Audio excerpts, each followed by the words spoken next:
Namaskar, good evening. You are watching Rajya Sabha television. I'm Smriti Rastogi with News Tonight. Let's begin the bulletin with the top headlines. Yasin Malik led Jammu Kashmir Liberation Front banned for promoting secession of Kashmir from India. High-level meeting of centre chaired by Prime Minister Narendra Modi concludes JKLF supporting extremism and militancy in state and elsewhere.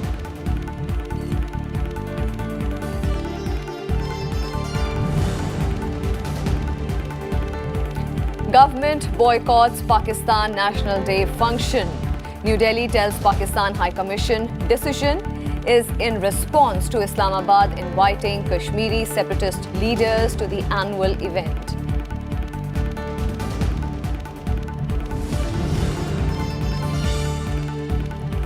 Jaish-e-Mohammed terrorist Sajjad Khan sent to NIA custody till March 29. Suspect alleged to be a close associate of slain Pulwama attack mastermind Mudassir. In Kashmir, 7 terrorists shot dead in separate encounters in Bandipora, Baramulla and Shopian districts.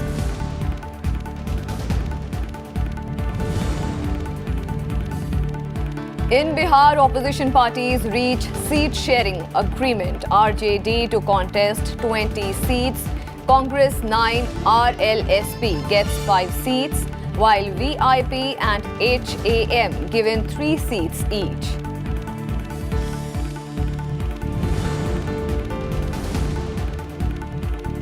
And with nearly 9 lakh new jobs, employment generation in formal sector touches 17-month high in January. EPFO data shows over 76 lakh new subscribers were added in the 17 months between September 2017 and January 2019.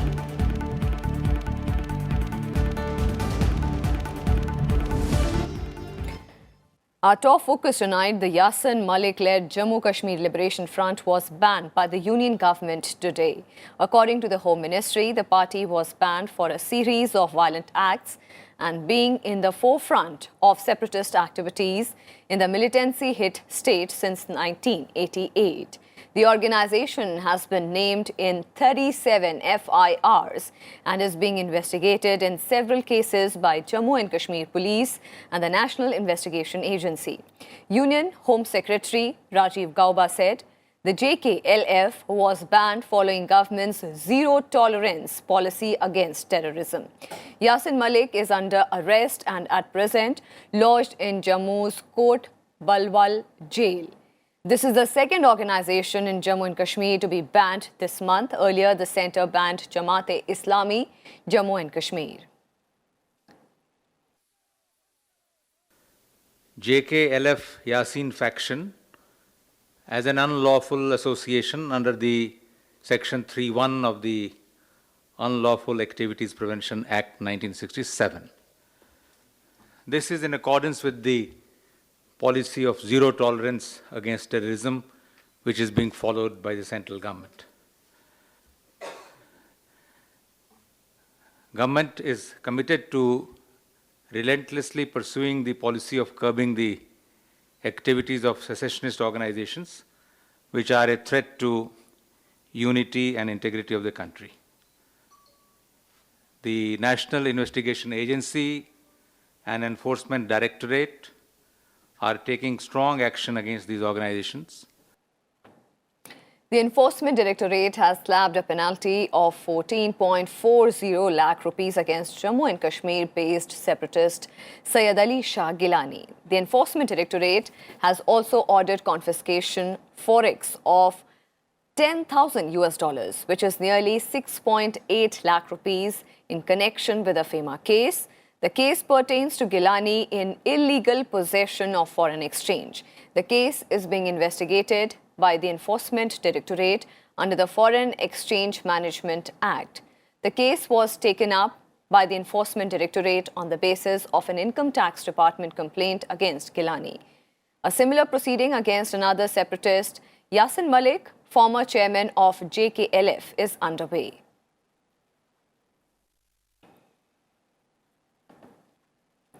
The government has decided to boycott the Pakistan National Day event at its High Commission in New Delhi. This after Pakistan invited separatist Hurriyat leaders from Jammu and Kashmir to the event. It said no Indian representative will attend similar events in Islamabad. Over the years, India's representation at the annual event has been at the level of a union minister.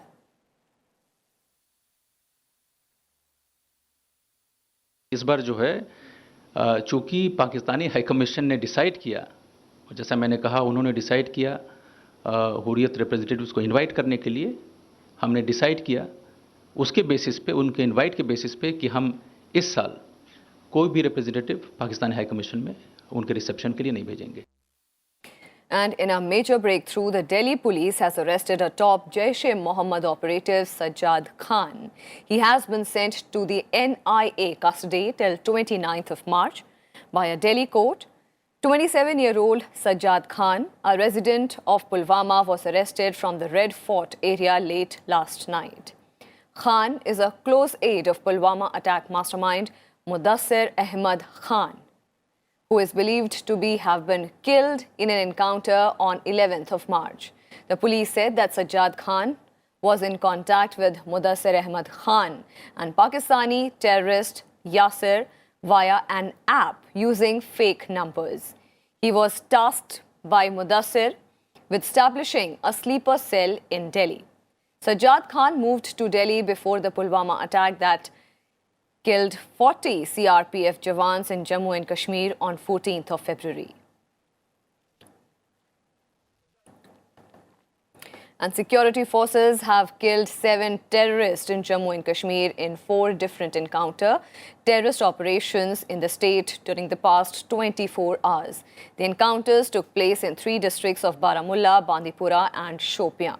7 security personnel, including an officer and some paratroopers, have been injured during the encounters. 2 terrorists were killed in Kalantara Kandi Khiri of Baramulla district. 2 have been killed in Hajan, Bandipora and Gadapur, Shopian areas each, while 1 in Sopore, Baramulla. One among 2 slain terrorists in Hajan encounter in Bandipora is a top LET commander and a Pakistani national. The counter-terrorist operation in Kalantara Kandi Khiri of Baramulla district concluded with the killing of 2 terrorists. Most of the slain terrorists belonged to Lashkar-e-Taiba and Jaish-e-Mohammed. Encounter is still going on in Shopian and Sopore areas as some more terrorists are still hiding in the area. Now, all the election news from the upcoming Lok Sabha elections 2019.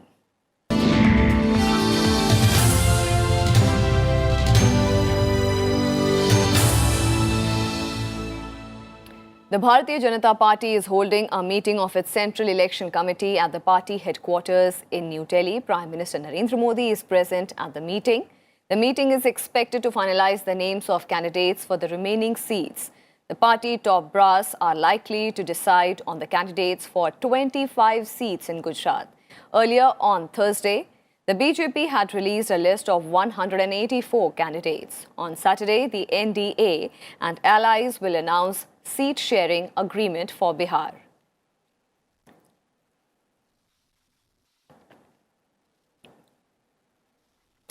The opposition Mahagathbandhan in Bihar has announced seat-sharing formula for the Lok Sabha polls. As per the agreement, Lalu Prasad's RJD will contest on 20 seats out of total 40 Lok Sabha seats in the state.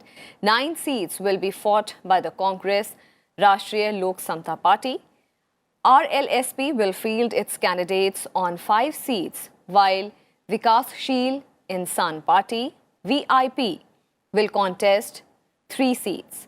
Former Chief Minister Jitan Ram Manjhi's Hindustan Awam Morcha has been given 3 seats. Candidates were also announced for the Lok Sabha seats that go to polls in the first phase. Former JDU President and NDA convener Sharad Yadav will be contesting on an RJD symbol and merge his party Loktantrik Janata Dal with it after the Lok Sabha polls.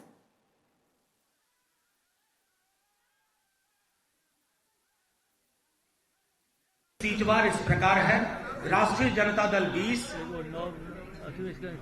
Congress 9, इस आशय के साथ भी कि राज्यसभा की पहली seat Bihar Congress की किसी नेता को जाएगी। रालोसपा 5, हम 3, वीआईपी 3 और माले को 1 सीट राजद कोटे से।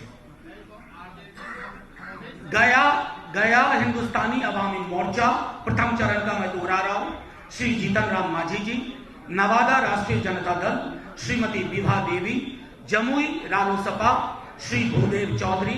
औरंगाबाद हिंदुस्तानी अवाम मोर्चा श्री उपेंद्र प्रसाद। विधानसभा के उपचुनाव में दलगत स्थिति। नवादा हिंदुस्तानी अवाम मोर्चा धीरेन्द्र कुमार सिंह उर्फ मुन्ना। डेहरी राष्ट्रीय Janata Dal Mohammad Firoz Hussain. The Bahujan Samaj Party released its first list of candidates for the Lok Sabha polls on Friday. The party has named 11 candidates in the first list. The BSP has fielded former JDS General Secretary Kumar Danish Ali from Amroha. Ali had joined the BSP only last week. Mayawati's BSP is contesting 38 of the 80 Lok Sabha constituencies in Uttar Pradesh under the seat-sharing agreement with Samajwadi Party and the Rashtriya Lok Dal.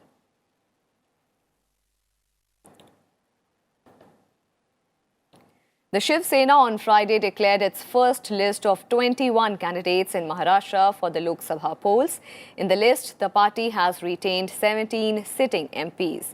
As per the pre-poll alliance, the BJP will contest on 25 seats and Shiv Sena on 23 out of the 48 Lok Sabha constituencies in Maharashtra. Of these 23 seats, the Uddhav Thackeray-led party has announced candidates on 21. In 2014, the Sena had contested on 20 Lok Sabha seats in the state and won 18.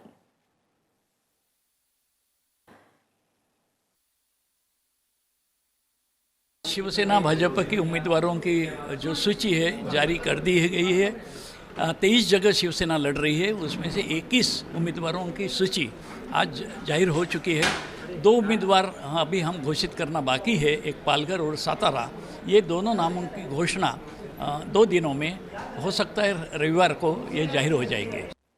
NCP's Maharashtra Unit Vice President Bharti Pawar and Congress leader Praveen Chheda on Friday joined the BJP. Meanwhile, the Congress and the NCP will announce their seat-sharing pact and alliances with smaller parties for the 48 Lok Sabha seats in Maharashtra on Saturday.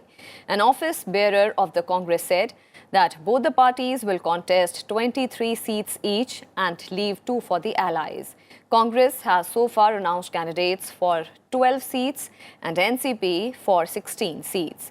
Both the parties suffered a setback last week when Sujay, son of the leader of the opposition in Maharashtra Legislative Assembly, Radhakrishna Vikhe Patil, and Ranjit Singh, son of NCP MP and former Deputy Chief Minister Vijay Singh Mohite Patil, joined the BJP.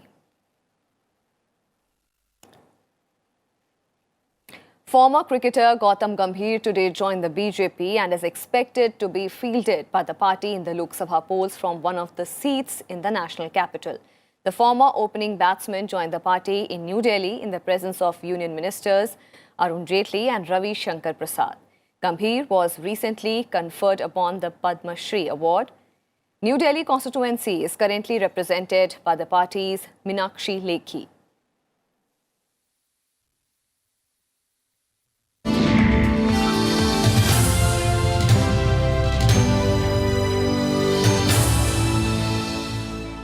And with that, we'll slip into a very quick break. More news and updates on the other side. Stay with us.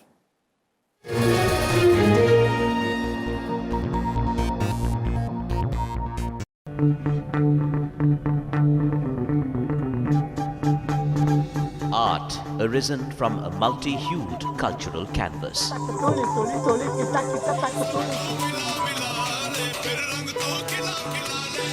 Tradition and cultural fervour dating back centuries.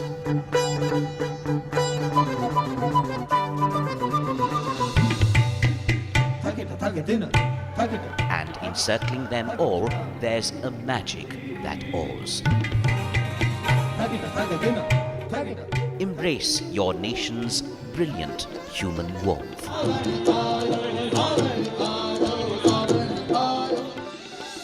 Watch Colours of India, Sundays at 9:30 p.m.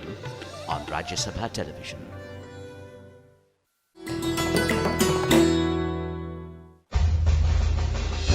Enter the majestic forecourt of Rashtrapati Bhavan and you'll come across the Jaipur column. A gift to the Viceroy from Savai Madho Singh, the Maharaja of Jaipur, to commemorate the creation of the new capital.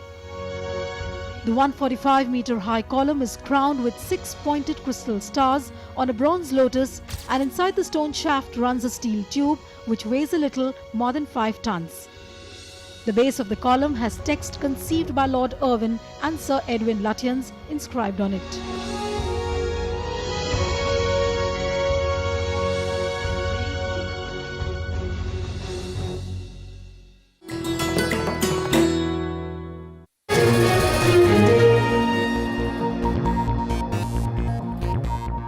Welcome back. Prime Minister Narendra Modi on Friday lashed out at the Congress over remarks made by Sam Pitroda. In a series of tweets using the hashtag Janta Maaf Nahi Karegi, the Prime Minister said Pitroda's remarks on the Balakot strike reflect that Congress was unwilling to respond to forces of terror, but added that the new India will answer terrorists in a language they understand. The Prime Minister said that the remarks made by Pitroda have kick-started the Pakistan National Day celebrations on behalf of his party. Prime Minister Modi also rebutted a comment on Samajwadi Party leader Ram Gopal Yadav, insinuating a conspiracy behind the Pulwama attack. BJP President Amit Shah also targeted the Congress, claiming that the opposition's heart beats for terrorists, while his party's beats for the Tiranga. Union Minister Arun Jaitley called the Congress leader's remarks as unfortunate and a blessing for Pakistan's narrative. और किसी ने अगर कहा, ये तो organisation of Islamic Nations ने भी नहीं कहा, कंट्रीज ने नहीं कहा, केवल ये पाकिस्तान ने कहा. और उस लाइन को सपोर्ट करने वाले इस देश में आ जाएं और इस देश में एक राजनीतिक दल के आइडियोलॉग हों, तो इस देश का दुर्भाग्य है. The government has exceeded its disinvestment target for the current fiscal by 5,000 crore rupees. Finance Minister Arun Jaitley announced on Friday that the disinvestment receipts have touched 85,000 crore rupees as against a target of 80,000 crore rupees for disinvestment for the current year. The government has mopped up 9,500 crore rupees from the fifth tranche of CPSE ETF and 14,500 crore rupees from the REC PFC deal. The disinvestment target for the next fiscal has been fixed at 90,000 crore rupees.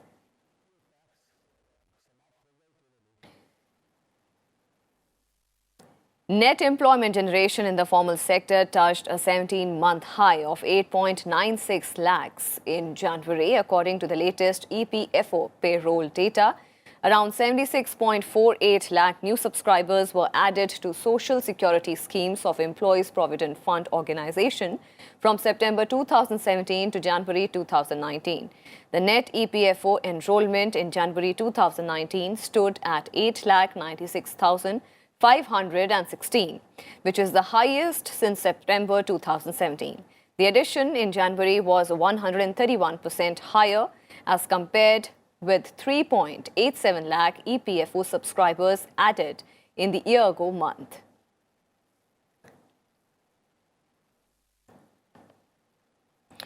And Vice President M. Venkaiah Naidu on Friday underlined that efforts should be made to nourish the young talent by providing them with research facilities, financial support, and also by platforms to publish their articles and research papers on ancient India traditions, medicine, science, Ayurveda, yoga and Indian arts, dance form, and culinary sciences. He also opined that compiling and consolidating academic research would help the current and future generations. Naidu was addressing the gathering after releasing the 3-volume book felicitating a legendary archaeologist, B.B. Lal.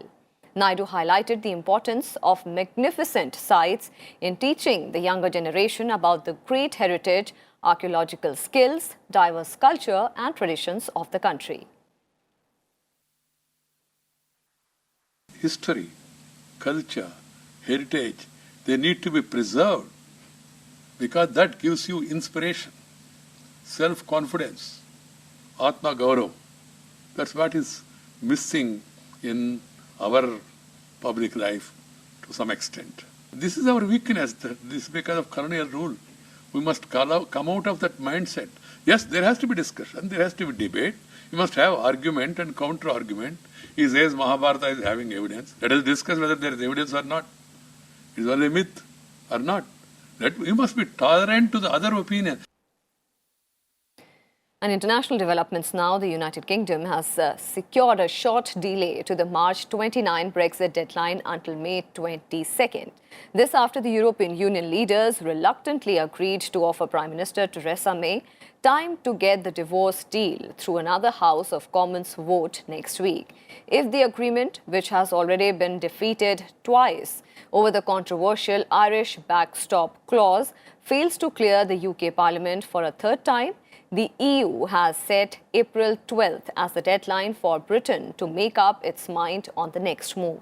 If Theresa May's deal fails to clear the Parliament hurdle yet again next week, the UK would be expected to table its no-deal plans for crashing out of 28-member economic bloc by April 12th or accept a longer extension to the Article 50 mechanism and contest the European Parliament elections scheduled for 23rd of May.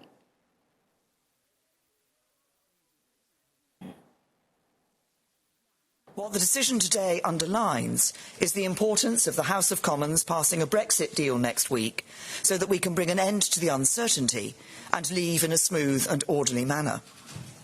Tomorrow morning I will be returning to the UK and working hard to build support for getting the deal through. Since 1993, March 22nd is observed as World Water Day every year. The purpose is to focus on the importance of water and the urgent need to preserve it. Today, across the world, marginalized groups, women, children, refugees, indigenous people, disabled people and others face discrimination as they try to access the safe water they need. Therefore, World Water Day this year aims to tackle the water crisis by addressing the reasons why so many people are being left behind.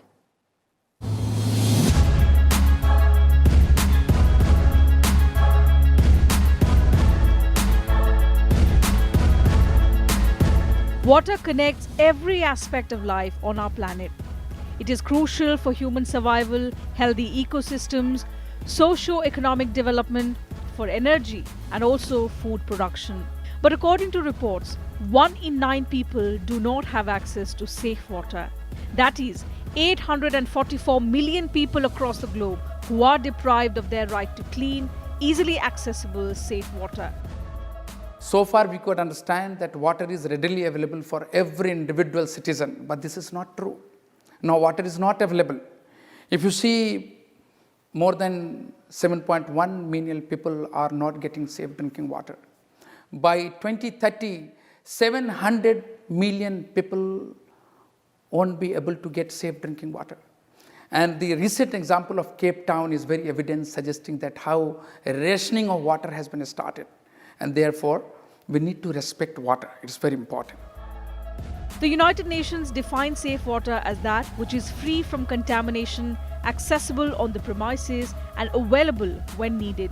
It has identified several reasons why people do not get safe water.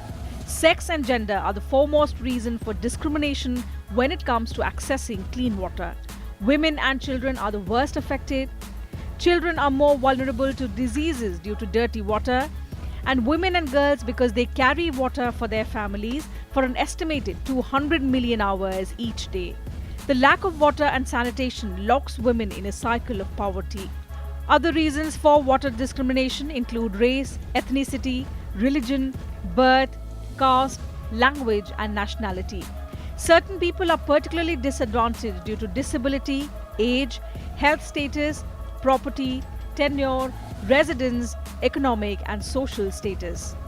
The United Nations also recognizes environmental degradation, climate change, population growth, conflict, forced displacement and migration as reasons that affect marginalized groups. The United Nations has long been addressing the crisis caused by insufficient water supply. The United Nations Water Conference in 1977, the International Drinking Water Supply and Sanitation Decade 1981 to 1990, the International Conference on Water and the Environment 1992, and the Earth Summit 1992, all focused on water as a vital resource. The Water for Life International Decade for Action 2005 to 2015 helped 1.3 billion people in developing countries gain access to safe drinking water and drove progress on sanitation as part of the effort to meet the Millennium Development Goals. The most recent initiative is the 2030 Agenda for Sustainable Development that aims to ensure availability and sustainable management of water for all by the year 2030. This means leaving no one behind, which is the theme for World Water Day 2019. No one leave behind. If you see, it is very important to see that how UN Assembly thought about this World Water Day long back in 1993 on 22nd March. And they decided that since water is going away from us very, very fast, therefore it become very important and it is imperative to understand the importance of water, and therefore UN thought of bringing this concept of celebrating World Water Day. And we need to understand that water is not simple liquid, but it is life. And when something becomes life, we need to, address and touch that life-supporting commodity with a lot of respect. To realize the vision of leaving no one behind, we need to focus on efforts to include marginalized people. The world must ensure that water services reach these groups. Regulatory and legal frameworks must recognize the right to water for all people. They must ensure sufficient funding while effectively targeting those who need it the most. Bureau Report, Rajya Sabha TV. And that's all we have for you in this edition of News Tonight. Thank you for watching. Namaskar.